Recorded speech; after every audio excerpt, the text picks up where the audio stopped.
હવે વિદ્યાર્થી મિત્રો જોઈએ સ્વાધ્યાય 10.2 નો 13મો દાખલો.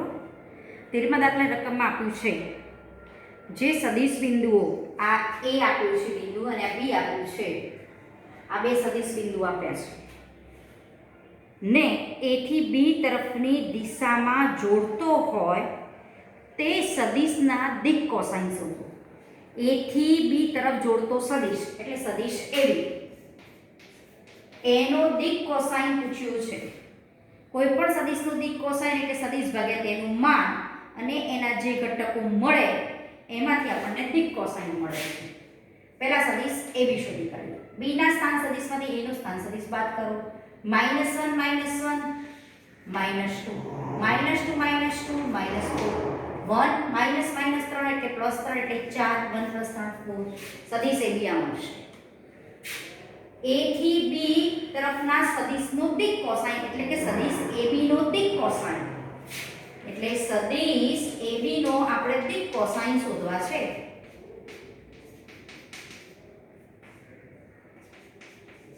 દિક કોસાઇન એટલે શું? સદિશ ભાગ્યા તેનું માપ. સદિશ આપ્યો આપણે શોધ્યો એ અહીંયા મૂકી દો અપોન તેનું માપ. -2 નો વર્ગ -4 નો વર્ગ 4 નો વર્ગ એટલે આપણને અહીંયાથી મળશે 16 ને 16 32 32 ને 4 36 36 નું વર્ગમૂળ 6 લખી કાઢીએ.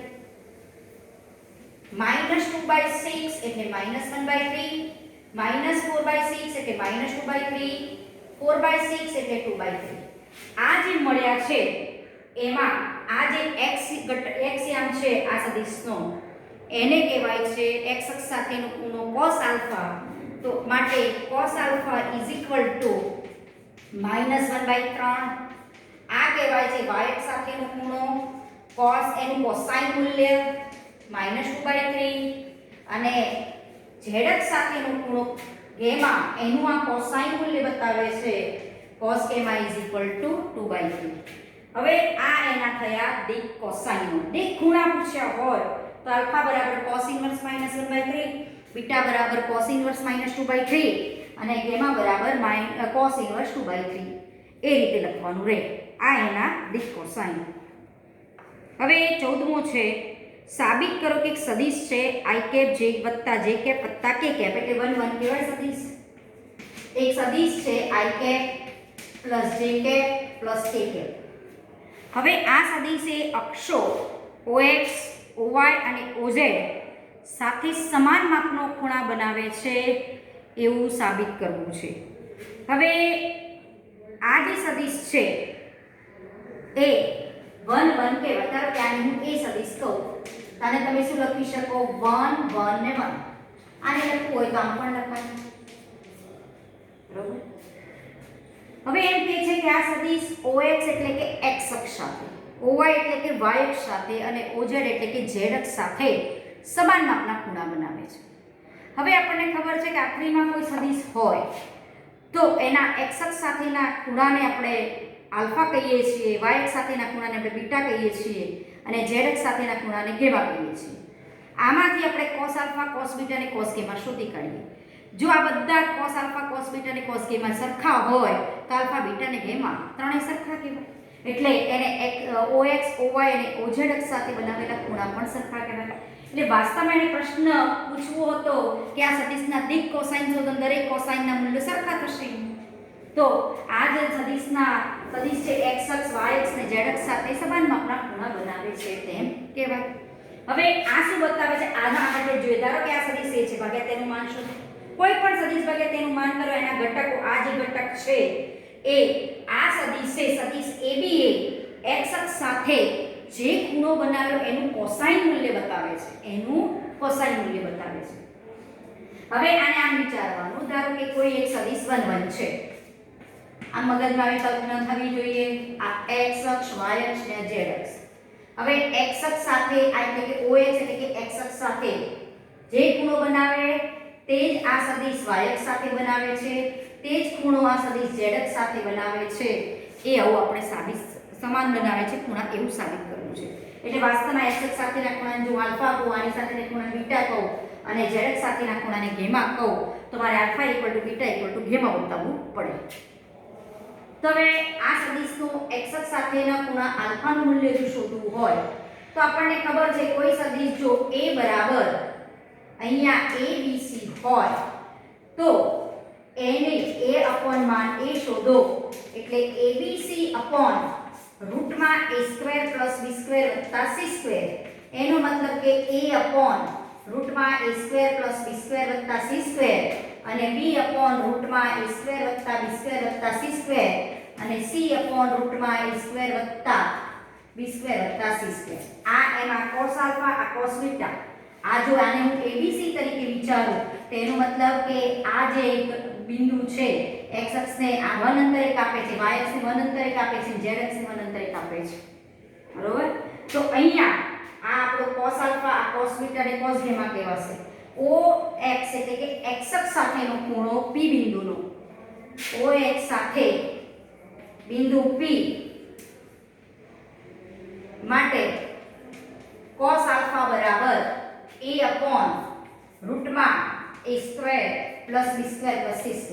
અહીંયા abc તરીકે આપણને 1 1 1 છે 1/1² + 1² + 1² એટલે 1/√3 થાય. એ જ રીતે OY સાથે બિંદુ P માટે જે એનો ખૂણો બીટા બનાવે છે એનું કોસાઇન મૂલ્ય a પણ b/√માં a² + b² + c² અનુસાર b એટલે આપણો 1 છે અને a² + b² એટલે 1² + 1² + 1² એટલે 1/√3.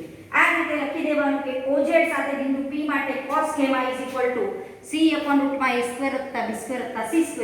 c આપણી પાસે અહીંયા 1 છે તો 1/1² + 1² એટલે એ પણ 1/√3 થાય.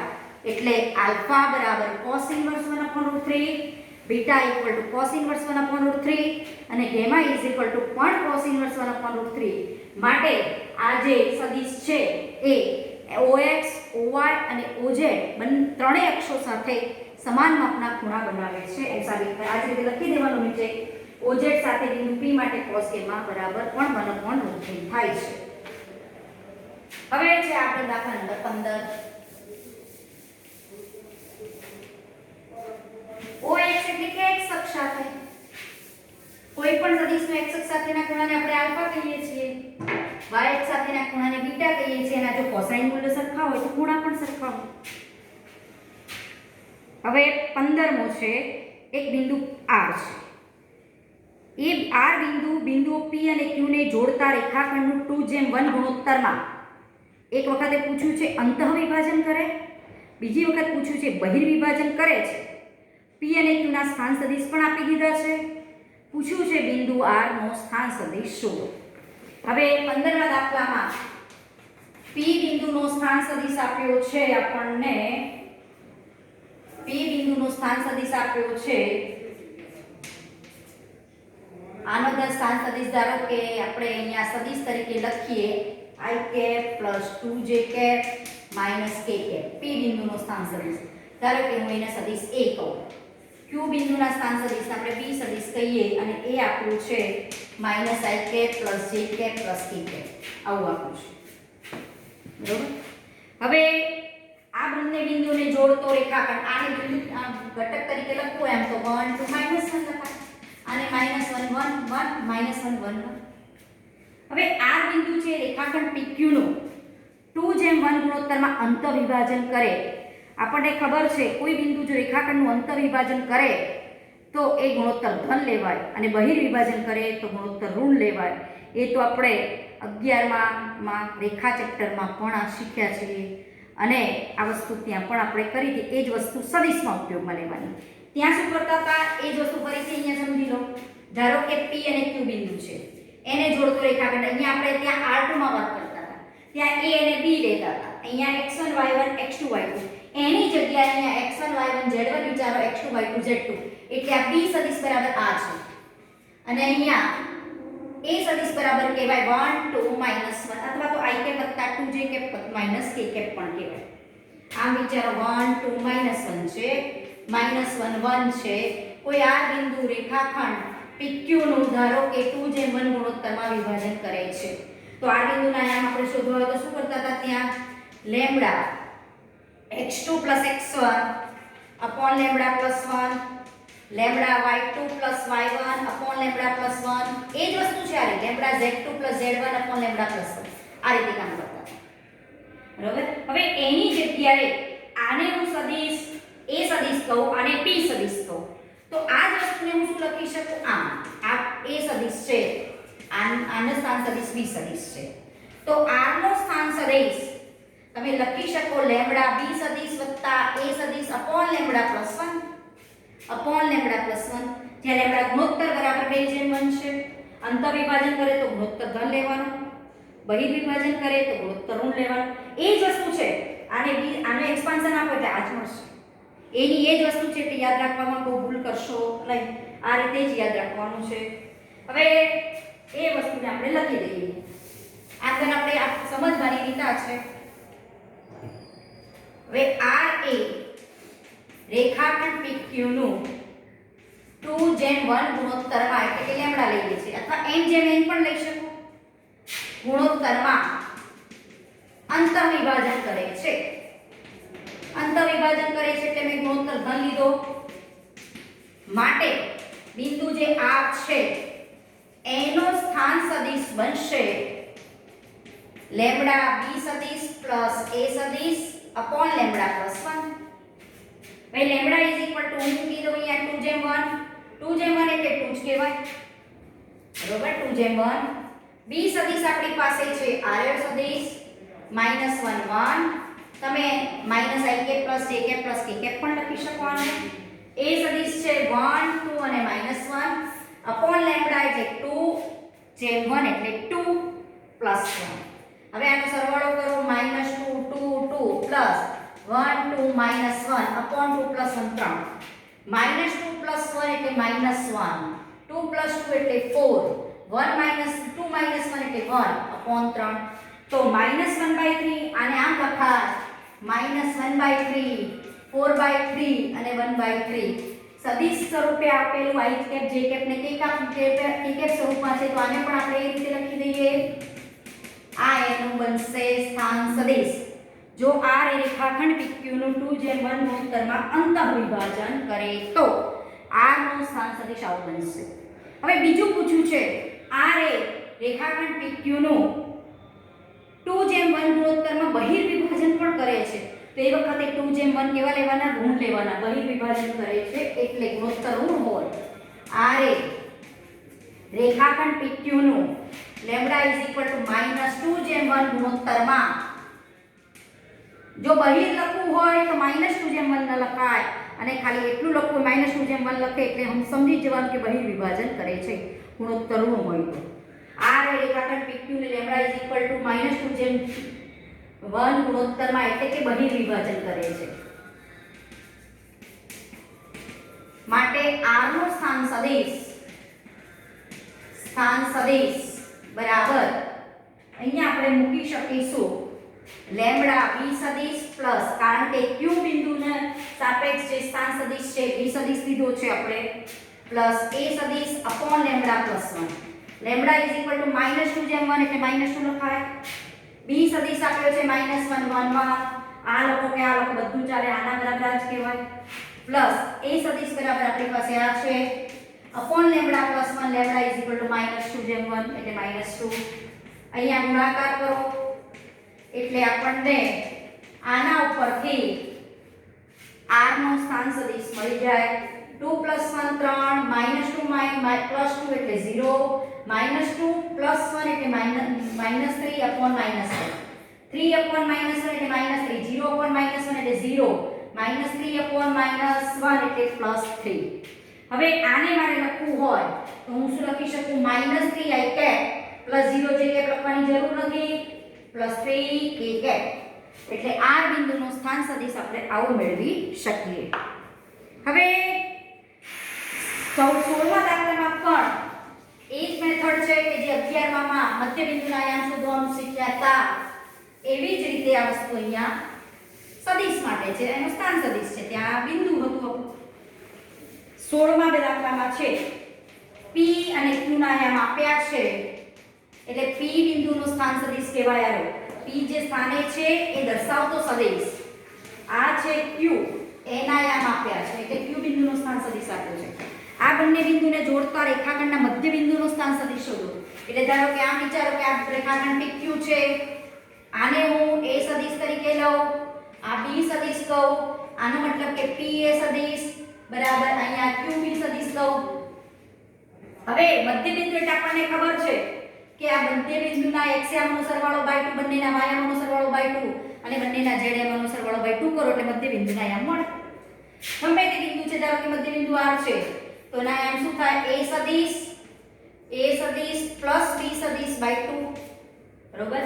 તો આ જે મધ્ય બિંદુ છે PQ ને જોડતા રેખાખંડનું એ આ બિંદુ જો લઈએ, રેખાખંડ PQ નું જો મધ્ય બિંદુ R હોય તો R નું સ્થાન સદિશ બને A સદિશ વત્તા B સદિશ upon 2, A સદિશ પ્લસ B સદિશ બાય 2.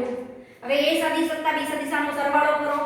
4 વત્તા 2 A સદિશ એટલે આપણો 2 3 4 છે, B સદિશ એટલે 4 1 2 છે upon 2, 2 plus 4 6, 3 plus 1 4, 4 2 2 upon 2, 2 વડે ભાગો 6 by 2 એટલે 3, 4 by 2 એટલે 2, 2 by 2 એટલે 1. આને સદિશ સ્વરૂપે લખવું હોય તો 3i plus 2j plus k. બરોબર? આ થયો બિંદુ R નો સ્થાન સદિશ. જેવું આપણે રેખાખંડમાં કરતા હતા, રેખા ચેપ્ટરમાં કે મધ્ય બિંદુના આયામ શોધવા, ત્યાં અહીંયા બિંદુ તરીકે લેતા હતા, અહીંયા સદિશ તરીકે લેવાનું, બીજું કંઈ છે નહીં. હવે એવો જ 17મો દાખલો છે. 3 બિંદુ આપ્યા છે, એના સ્થાન સદિશ આપ્યા છે. આ 3 બિંદુને જે જોડતો ત્રિકોણ છે એ કાટકોણ ત્રિકોણ છે એવું સાબિત કરવું છે. A B અને C, A નો સ્થાન સદિશ A સદિશ આપ્યો છે, B બિંદુનો સ્થાન સદિશ B સદિશ આપ્યો છે, C બિંદુનો સ્થાન સદિશ C સદિશ આપ્યો છે. હવે એના યામ અનુક્રમે આને લખ્યું છે આપણે A સદિશને 3i cap minus 4j cap, 3i cap minus 4j cap, એનો મતલબ કે A સદિશ બરાબર આ સદિશ લીધો છે અને B બિંદુનો સ્થાન સદિશ એટલે કે B સદિશ બરાબર આપ્યો છે 2i cap minus j cap plus k cap, અને બિંદુ C નો સ્થાન સદિશ C સદિશ બરાબર આપ્યો છે i cap minus 3j cap minus 5k cap. હવે એમ સાબિત કરવું છે કે આ 3 બિંદુઓ છે એ કાટકોણ ત્રિકોણના છે એવું સાબિત કરવું છે. તો પાયથાગોરસથી કોઈ બેનો વર્ગ ab² + bc² બરાબર જો ac² બતાવી દઉં તો ખૂણો b કાટખૂણો થાય. તો ત્રિકોણનો કોઈ પણ એક ખૂણો કાટખૂણો તો કાટકોણ ત્રિકોણ કહેવાય એને. તો આપણે પહેલા સદિશ ab અને એના ઉપરથી માન શોધીએ એટલે બે બિંદુ વચ્ચેનું અંતર ab મળે. પહેલા સદિશ ab શોધી કાઢીએ. સદિશ ab એટલે b ના સ્થાન સદિશમાંથી એનું સ્થાન સદિશ બાદ કરો. 2 - 3 એટલે -i cap, minus j cap minus plus 4j cap એટલે plus 3j cap, k cap minus plus 4k cap એટલે 5k cap. સદિશ ab કહેવાય. બરોબર? હવે અહીંયા આમ લખવું હોય તો આમ પણ લખાય -1 3 ને 5. હવે એવી જ રીતે આ સદિશ ab જે શોધ્યો એનું જો હું માન શોધું તો બે બિંદુ વચ્ચેનું અંતર ab મળે. તો આનું માન એટલે કે આનું માન એટલે વર્ગમૂળમાં -1 નો સ્ક્વેર 1 3 નો વર્ગ 9 5 નો વર્ગ 25 ને 9 34 ને 35 √35. એ જ રીતે સદિશ bc શોધી કાઢીએ. c ના સ્થાન સદિશમાંથી b નો બાદ કરો. i cap minus 2i cap એટલે -i cap, -3j cap plus j cap એટલે -2j cap, -5k cap minus k cap એટલે -6k cap. આને લખાય -1 -2 ને -6. સદિશ bc નું માન એટલે b અને c વચ્ચેનું અંતર bc મળે. -1 નો વર્ગ -2 નો વર્ગ -6 નો વર્ગ 6 × 4 = 40 ને 41. હવે ac શોધીએ. c ના સ્થાન સદિશમાંથી એનો બાદ કરીએ. i - 3i cap એટલે -2i cap બરોબર, -3j cap plus 4j cap minus plus એટલે j cap, -5k cap plus 4j cap એટલે -k cap. એટલે આ સદિશ લખવું હોય તો તમે આમ પણ આને લખી શકો.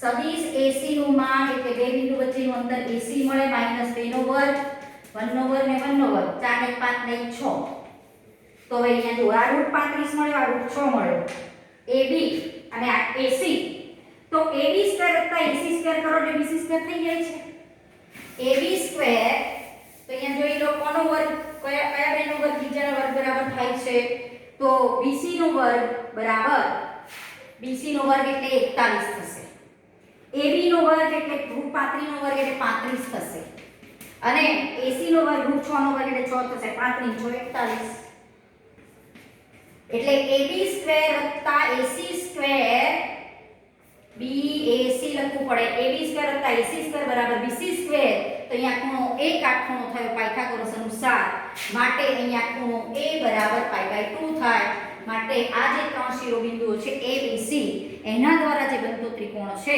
એ કાટકોણ ત્રિકોણ થાય ABC કાટકોણ ત્રિકોણ છે બરોબર 18મો અને 19મો દાખલો ફક્ત MCQ છે ત્રિકોણ ABC તમને આકૃતિમાં આપેલું છે આપણે ત્રિકોણનો નિયમ જો એનો જ ઉપયોગ છે પહેલા ઓપ્શનમાં આપ્યું છે સદિશ AB જો એની દિશા પણ જોજો આકૃતિમાં સદિશ AB + સદિશ BC બરાબર સદિશ AC થાય એક કાટકોણ ત્રિકોણના નિયમ ઉપરથી થાય બરોબર સોરી કાટકોણ ત્રિકોણના નિયમ નહીં ત્રિકોણનો નિયમ ત્રિકોણના નિયમ ઉપરથી એવું લખી શકાય સદિશ AB + સદિશ BC આકૃતિ ઉપરથી સદિશ AB + સદિશ BC બરાબર સદિશ AC સદિશ AC ને સામે લાવો તો માઈનસ સદિશ AC કહેવાય માઈનસ સદિશ AC ની જગ્યાએ પ્લસ સદિશ CA પણ મુકાય એટલે પહેલું વિધાન સાચું છે બીજું વિધાન પણ સાચું છે અને ડી વિધાનમાં સદિશ BC ની જગ્યાએ માઈનસ સદિશ CB પણ મૂકી શકો એટલે ડી વિધાન પણ સાચું છે પૂછ્યું છે કે નીચેનામાંથી કયું વિધાન સત્ય નથી તો સી વિધાન છે સદિશ AB + સદિશ BC + સદિશ CA બરાબર 0 સદિશ થાય પણ અહીંયા માઈનસ સદિશ CA બરાબર 0 સદિશ આપ્યું છે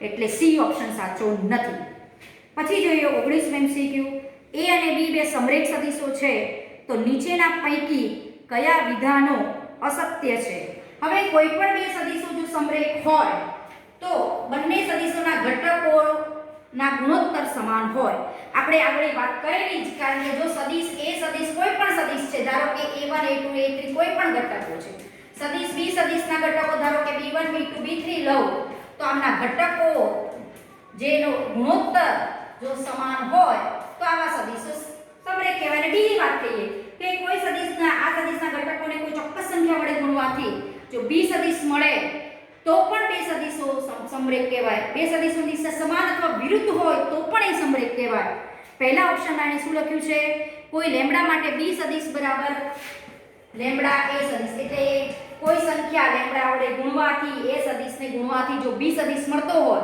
તો બંને સદિશોની દિશા કાં તો સમાન અથવા વિરુદ્ધ હોઈ શકે તે સમરેખ કહેવાય એટલે પહેલો ઓપ્શન તો સાચો છે બીજામાં શું લખ્યું છે સદિશ A બરાબર ± સદિશ B એટલે લેમ્બડા તરીકે ± ગમે તે સંખ્યા હોય તો પણ આ સાચું છે પછી A અને B ના અનુરૂપ ઘટકો પ્રમાણમાં નથી A અને B ના અનુરૂપ ઘટકો પ્રમાણમાં હોવા જોઈએ તો જ સમરેખ કહેવાય એટલે સી ઓપ્શન ખોટો થાય છે એટલે અહીંયા જવાબ આવશે આપણો સી આગળ આપણે બીજી વાત કરશું પછી